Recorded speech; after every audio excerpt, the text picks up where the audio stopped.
வணக்கம் நேயர்களே. பொதுவாகவே மனிதன் மரக்கறிகளை உண்ணுவான், மாமிசங்களை உண்ணுவான். வித்தியாசமாக சீனாவில் உள்ளவன் எதையும் உண்ணுவான், பல நாட்டில் உள்ளவர்கள் பலதையும் உண்பார்கள். ஆனால் இந்த பாம்பு உண்கின்ற வழக்கம் இருக்கு இல்லையா, அதுவும் பொதுவானது. சீனாவிலும் பாம்பு உண்பார்கள். அதை தவிர யார் யாரெல்லாம் பாம்பு உண்டார்கள் என்று எங்களுக்கு தெரியும் இல்லையா. பாம்பை அதிகமாக யார் உண்ணக்கூடிய சூழலில் இருந்தார்கள் என்பது தெரியும். ஆனால் அந்த பாம்பு இறைச்சி உண்பவர்களில் இப்பொழுது ஒருவர் வசமாக சிக்கியிருக்கிறார்.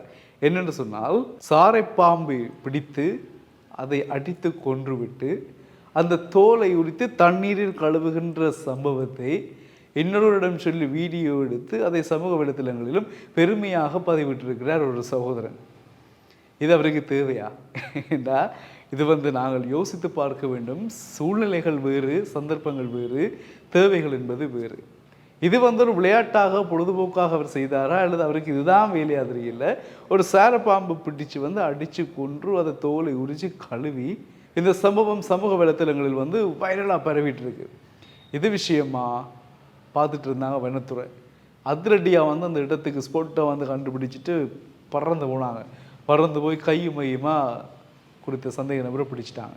பிடிச்சி விசாரித்ததில் சீமான் இது முதல் தடவை இல்லை, பல தடவைகள் இவருடைய இந்த சம்பவங்கள் இடம்பெற்றிருக்கின்றன. தானே ஒப்புக்கொண்டிருக்கிறார்.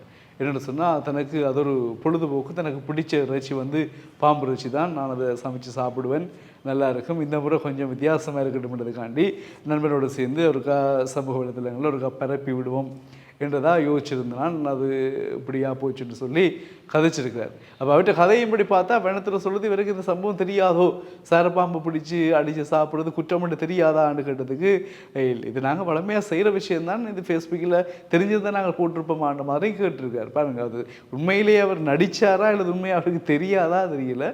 அவர் சொன்னார், நாங்கள் வளமையாக தான் சாப்பிடுவோம், இன்றைக்கு ஃபேஸ்புக்கில் போட்டுனாங்க, அவ்வளோதான், இது சிம்பிளாக சொல்லியிருக்காரு. ஆனால் இது குற்றம்.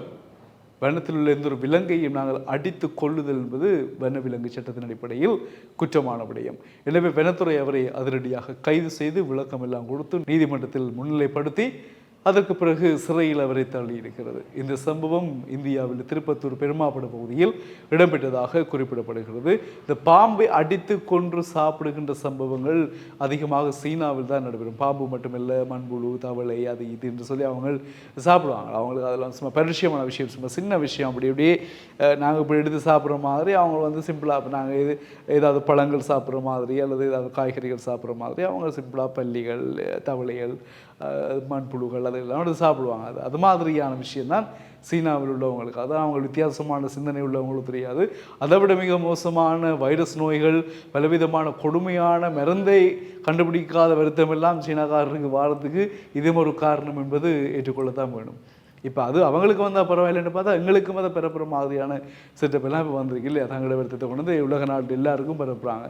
சரி, அவங்களோட விஷயம். அப்போ அது மாதிரி நாங்களும் ஏதாவது வில்லங்கமாக அப்படி ட்ரை பண்ணி வீணாமல் மாற்றுப்பட்டு சிறையில் எங்கள் வாழ்க்கையை கழிக்கிறதை விட சாதாரணமாக எங்களுக்கு கிடைக்கக்கூடிய இலவசமான காய்கறிகள், இயற்கையாக கிடைக்கக்கூடிய பழங்கள், நல்ல உணவுகள், இயற்கையான மீன் உணவுகள், அதை சாப்பிடுவது புத்திசாலித்தனமானதும் பாதுகாப்பானதும் ஆரோக்கியமானதாகும் இல்லையா.